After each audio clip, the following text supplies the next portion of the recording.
You ask Tiger to solve. This deals with linear equations with one unknown.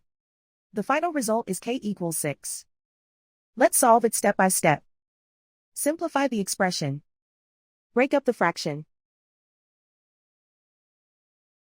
Find the greatest common factor of the numerator and denominator.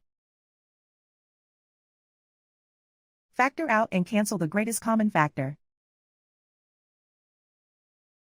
Group all constants on the right side of the equation. Add 5 to both sides. Simplify the arithmetic.